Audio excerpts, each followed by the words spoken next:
In 5.2, we're looking at blocks of the periodic table, some of which we've discussed when we've looked at the SPDF orbitals, but we're going to look a little bit more in depth and some of the properties of those blocks of the periodic table. So first of all, the S block, which are groups 1 and 2. But remember, helium, even though it's over here in the noble gas group, it does fit into the S block. It kind of has properties of both, but it is considered part of the S block.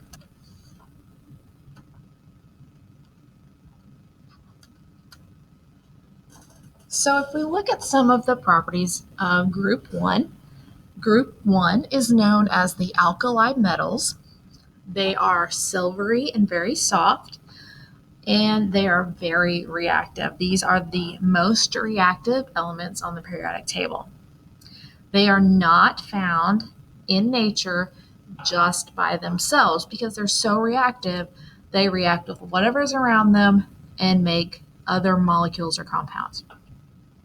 The farther down the periodic table you go, they become more reactive, and they also have a lower melting point. Now, one thing to point out, even though hydrogen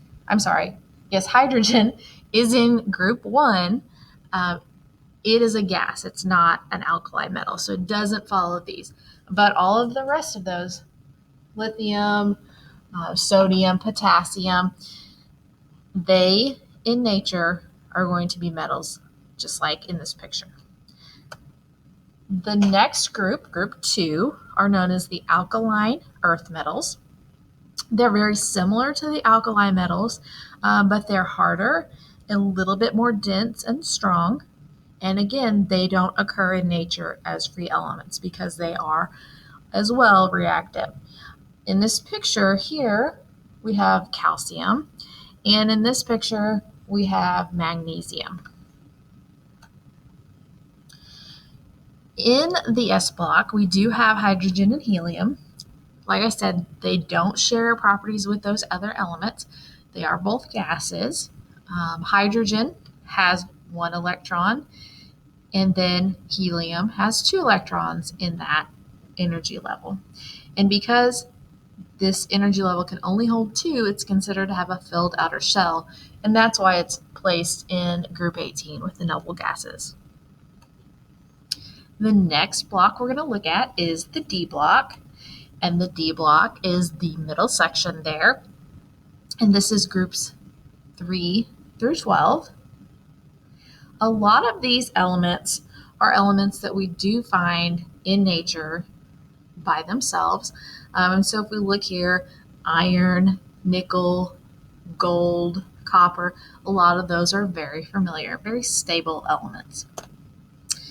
They're known as the transition elements because they transition from the S block to the P block. They transition from those metals all the way over to nonmetals on the other side of the periodic table. They're considered to be very good conductors of electricity, heat.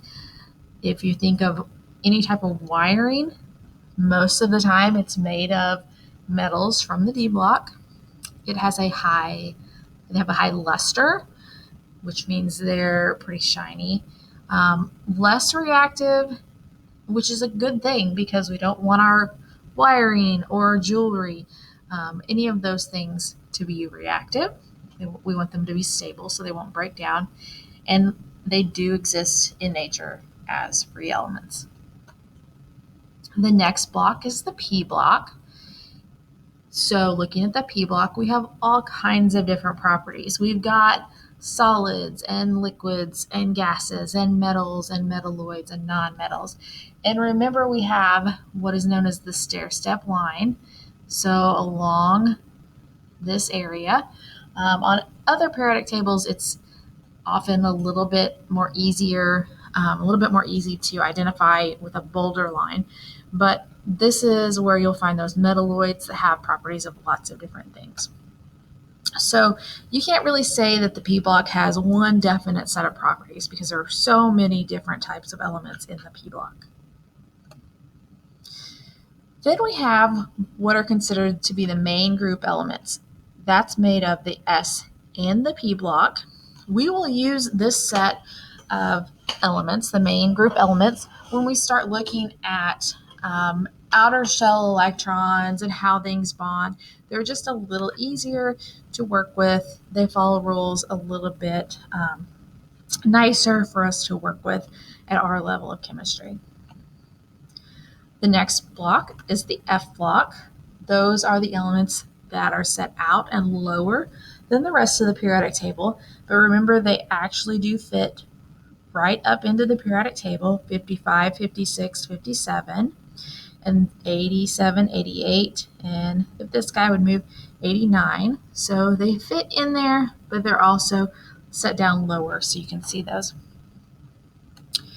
Many of those are going to be very radioactive. They're made in the laboratory, man-made elements. Group 17 is a special group of elements. They are called the halogens. They are the most reactive group of nonmetals. So if we look, we've got fluorine, chlorine, bromine. A lot of these are gases that we're familiar with, but they are not going to be in nature by themselves as single elements. They're going to be combined with something else.